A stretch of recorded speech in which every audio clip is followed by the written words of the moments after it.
Affirmations are powerful. A few words or a short phrase have the power to help us achieve the things that we never thought were possible and overcome what feels improbable.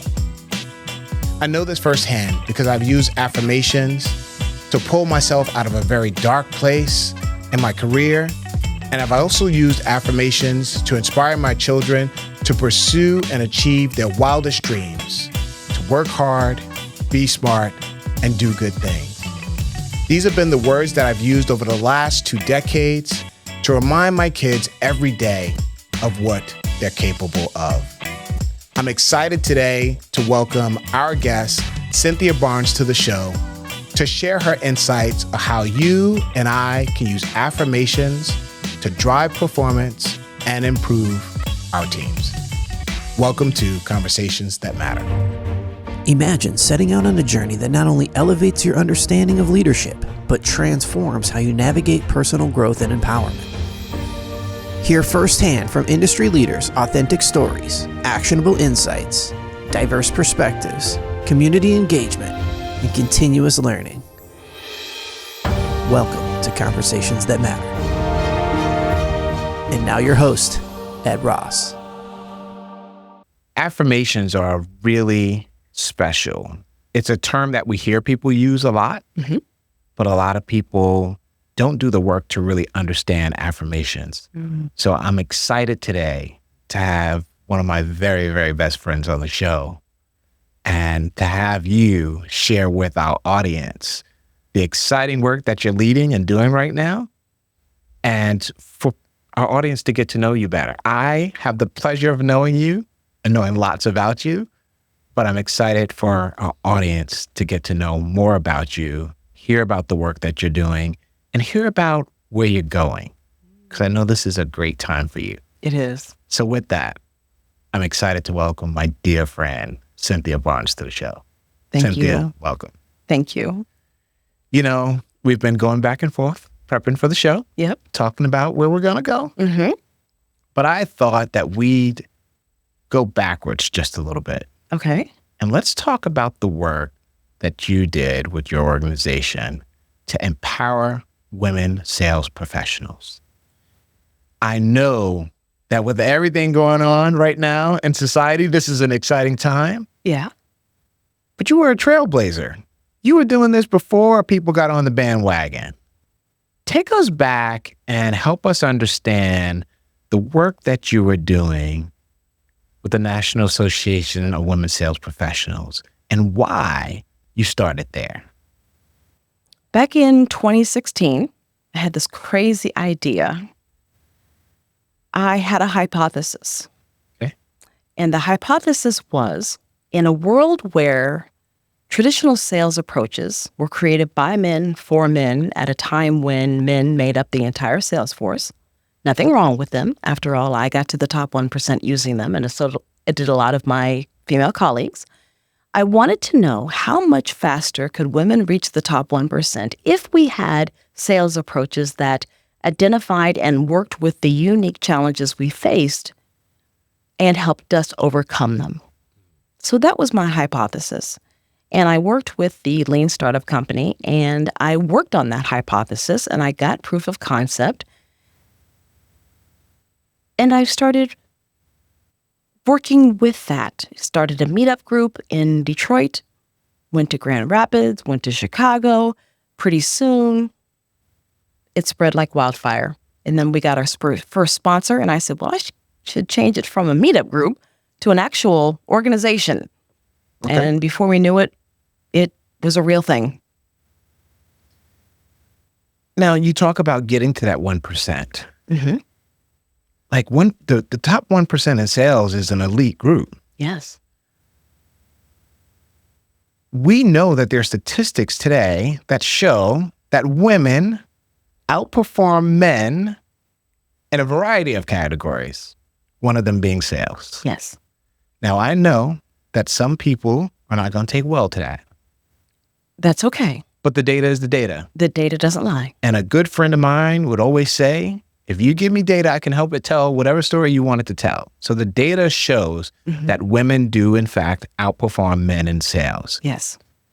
Besides your own journey, what inspired you to keep going, right? It's the journey that you just took us on, the excitement of building something and seeing it grow. What kept you going after that? Bills. Yeah? Yeah. Those are real. Yeah. I have expensive taste. Mm-hmm. Yeah. All jokes aside, though, I wanted to create a world where my now 12-year-old niece Yes. wouldn't have to be judged based upon the gender she's assigned at birth or the color of her skin. Yes. I wanted her to be able to say, I want that. I'm willing to work hard and make sacrifices to get it. And no one would tell her no based upon things she couldn't control. That was the goal. I love it. And as a girl dad, I was just having this conversation. In fact, one of the promo pieces for this, I was talking about affirmations. And for my children, I've been fortunate to use the same affirmative phrase to them for the past 20 some odd years. Work hard, be smart, do good things. Yes. I say it on their way out the door, on their way out of the car, wherever they're going. That is my phrase that I use to them just to remind them that, listen, it's not going to be easy. You have all the things that you need to get there, including the intelligence and the willpower, but you got to make the right choices. You can have those first two elements and not make the right choices, and it makes the road longer and harder. Yes.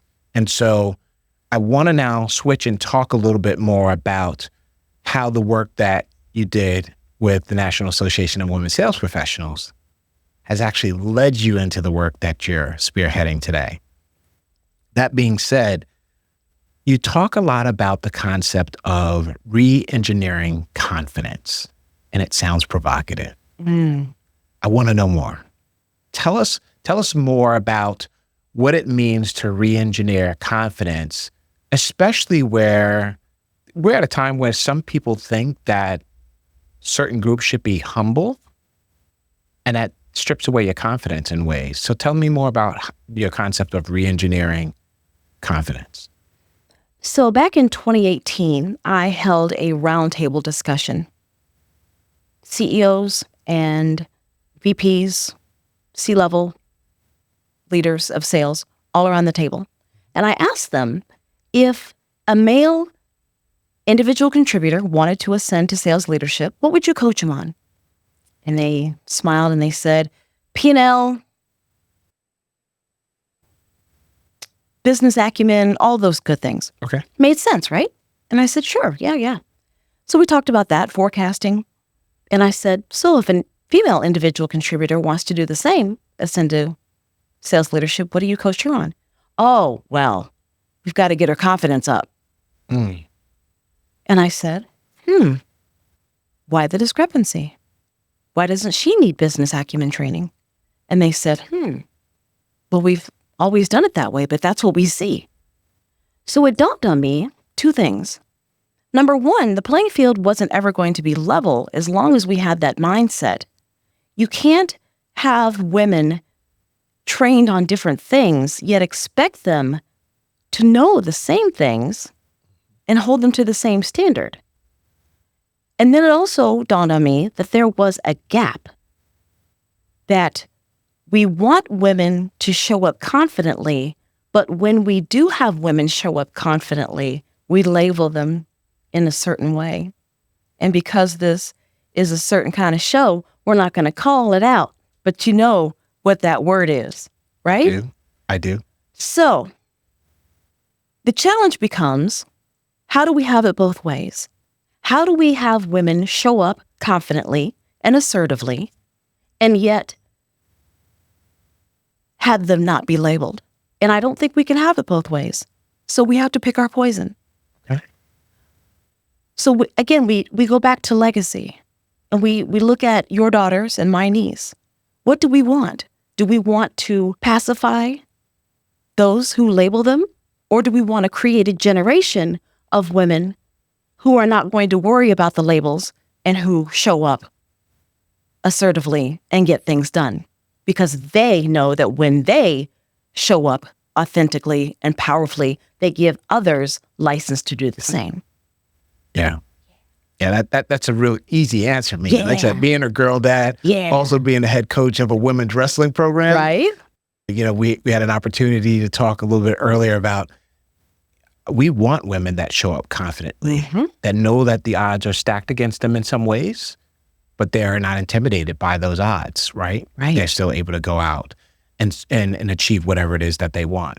So my question for you is, how do you see your work right now transforming the way that women leaders lead in their organizations? So many times women will deflect compliments. Men do it too, but overwhelmingly women do it more. You tell a woman, I love your earrings, and she'll say, oh, these old things, I got them on sale at Target. You tell her you like her shirt, got it at the thrift store. I didn't ask all that, but we do it. Yes. And no problem with that, except when it comes to the workforce. Okay.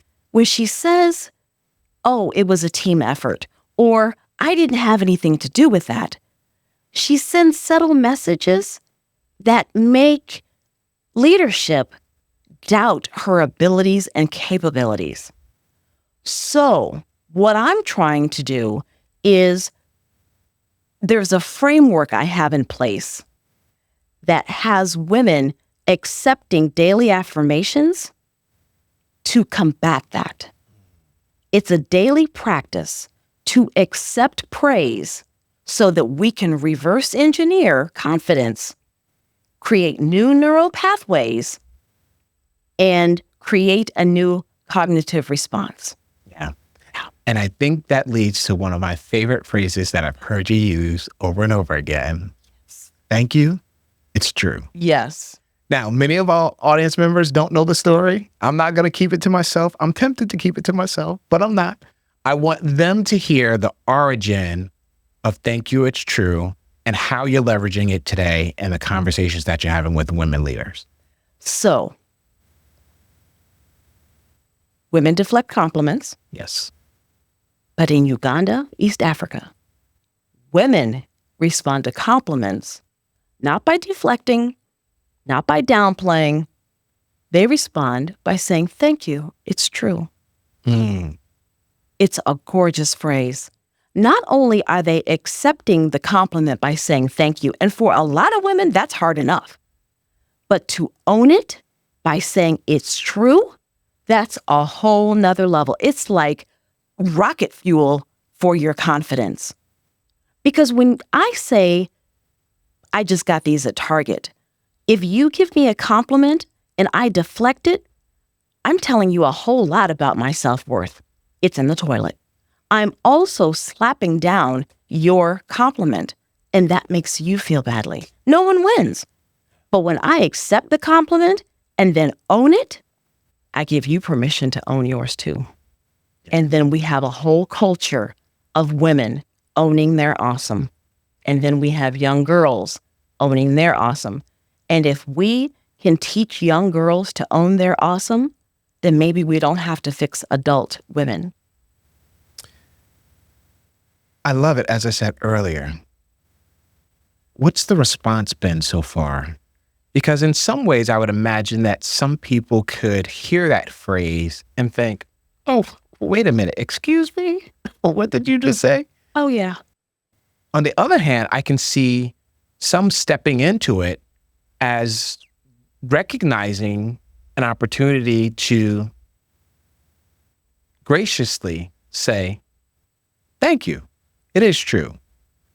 I'm interested to hear what the response has been as you work with leaders across the globe, across multiple industries thus far. There are some who jump in both feet, ready to go. Just, yes, heck yeah, I'm ready to go. There are some who are, I love it, and I'm going to test it out. Okay. I need to start with thank you. And then I'm going to start with, yeah, I need to dip my toes in the water. And then there are those who say, I could never say that.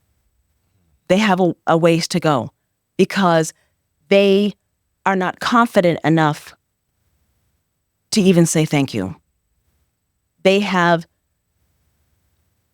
drink the Kool-Aid on humility and modesty, which is understandable because society has shown us that women who are too bold and too awesome are in danger. If you think back to Malala Yousafzai, women of the Salem witch trial, Joan of Arc, women have been beaten and burned and stoned. So to be a strong woman, we have learned, is to be in danger. And those underlying ideas still exist. So we have a lot of work to do in society. And then, not to mention, there are some people like the gentleman that came up to me that said, do you know what the Bible says about humility? Yeah. And I said, that's interesting. Well, tell me, what does it say about humility? Somehow, some way, we have learned incorrectly that humility means the same as dimming your light. And nothing could be further from the truth. Humility does not mean that I cannot be proud of myself, that it does not mean that I cannot own my awesome.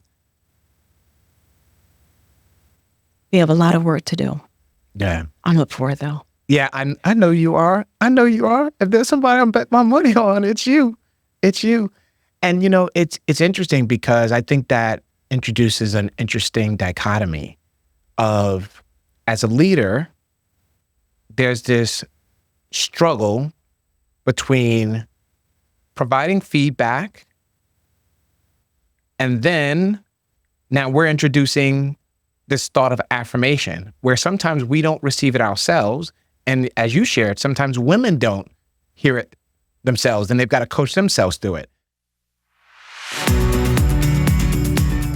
Becoming a leader is exciting, but how do you ensure that your skills keep pace as your team's acumen and career ambitions grow?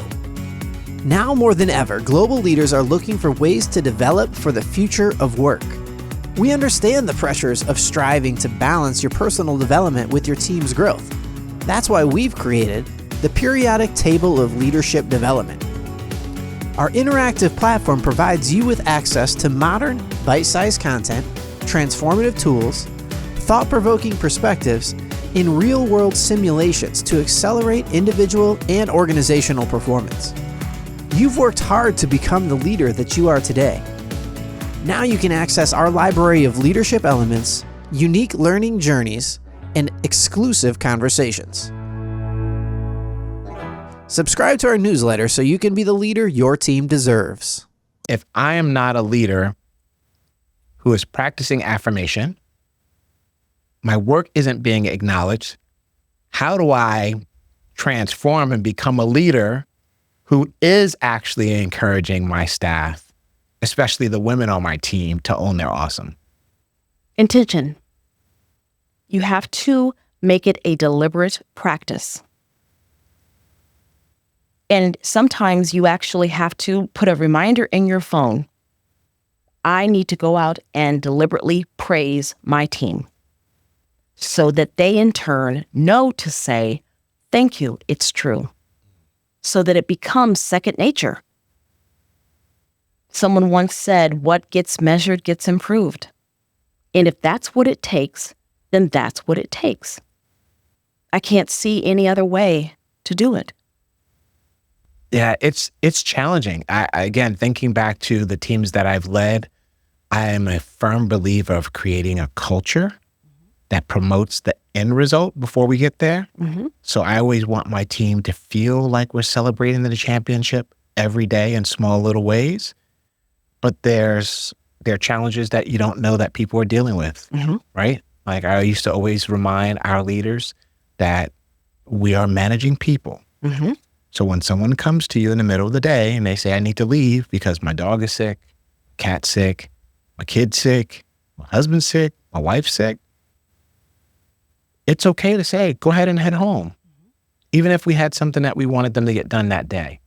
So when we think about how do you take positive affirmation and transfer it from what you're saying to yourself to encouraging your team to embrace it, I agree with the statement that you said earlier. We have a lot of work to do. And some organizations are probably not going to roll up the sleeves on this one, specifically when we talk about women. Let's be honest. True. They won't. But I know that there are a lot of organizations who will. Yes. Because they realize that performance is what drives culture. Yes.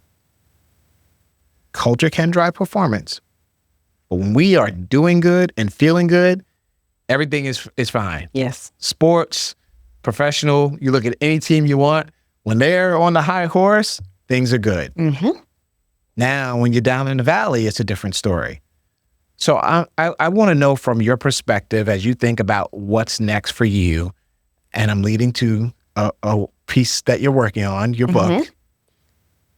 What can we do to really empower individuals and organizations to embrace where we're going? You want the big, hairy, audacious goal? Yeah. Come on, bring it. I ain't afraid of you. Come on. Okay, got Come on. goosebumps. I see a global movement. I'm putting this out there because I believe in the law of attraction. Yeah. I see a huge company to be named. They're going to embrace this. They're going to see this, and they're going to say, you know what? We're all for that. They're going to pick it up with me, and they're going to say, we're behind this.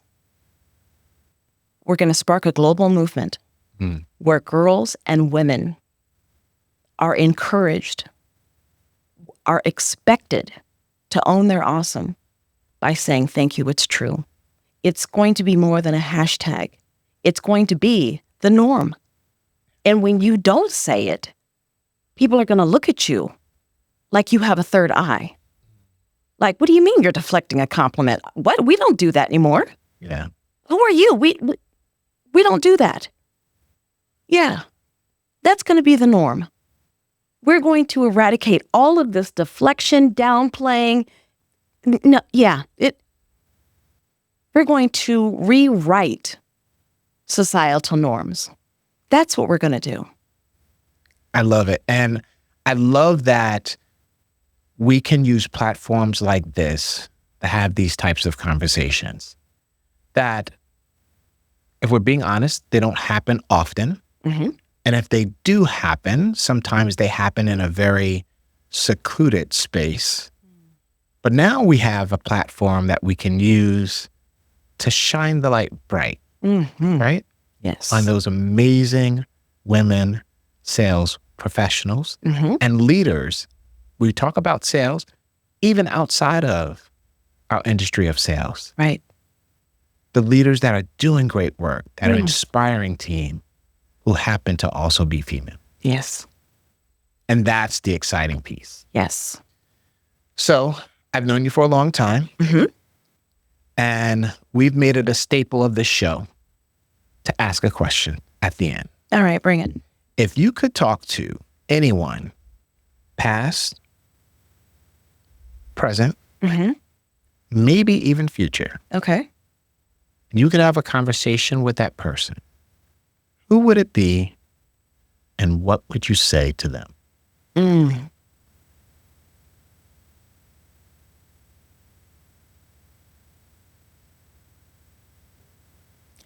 I would ask my future self, what was I too afraid to try that if I did would have changed the world for the better? And that's such an amazing thought, because often the thing that separates those that are labeled as innovators is the nerve to dive off the edge of the cliff. I tell this story to help people see the picture. Imagine driving down a beautiful coastline. As you're driving down the coast, you're taking in all these beautiful views, and there are these little pull-off points where you can pull out, grab your phone, take a quick selfie, get a quick smile in, jump back in your car. And then all of a sudden you're driving and you notice that there's this one particular location and there's lots of vehicles and there are people running back and forth. And the people that are coming back to their vehicles, they're soaking wet and they're smiling and having a great time. And the people that are exiting their vehicles, they're running at top speed trying to get to where those people came from. And you drive past it. And then you decide, I wonder what's going on there. So you bust the U-ey, you park, and you take a look and you notice that there's a little cliff and people are diving into this crystal blue ocean. You have a choice to make. Do you get back in your car and say, I saw it? Or do you follow the people that are sprinting out of their car toward those people that are dripping wet and go down to that little perch and dive off the end of the cliff? And what's at stake is the experience of believing in yourself to do something a little unconventional. And that's how I view you. I view you as a person that gets out of the car, sprints toward where the people are coming from, but you know that when you dive, you will have an experience that you can come back and share with people. And I'm honored that you came onto our show today, shared the insights that you have about the work that you're doing, from National Association of Women Sales Professionals to the work that you're doing right now around affirmations and to where you're going in the future with your book and the other pieces that you're working on. I'm honored to know you as a personal friend. And more importantly, I'm honored for our audience to get to know you in a different way. I have to say that the thought of me jumping off a cliff really made my heart jump. And to think that you thought I would jump off a cliff, I'm thinking, how can I drive to the edge and jump into the water and then drive back up to the top and say, I'm wet with y'all. Because I experienced the water too. Yeah. But I love that you thought about me like that. Thank you. Thank you. Yes. You're very welcome. You're very welcome. And so with that, I thank you all for tuning in to another episode of Conversations That Matter. I'm your host, Ed Ross, with my great friend and guest, Cynthia Barnes. She may not jump off the cliff today, but I'm going to keep working on it to get there. Appreciate you tuning into this episode. And if you enjoyed this episode, I encourage you to click the subscribe, like, share. Let's have a conversation around the positive impact that affirmations can have for us, for our daughters, for the women leaders we know. Thank you for joining. Thanks for listening to Conversations That Matter with Ed Ross. By subscribing to Conversations That Matter wherever you get your podcasts, you're taking a step towards becoming the leader you aspire to be. Subscribe to Conversations That Matter today and be part of a community dedicated to creating meaningful change, one conversation at a time.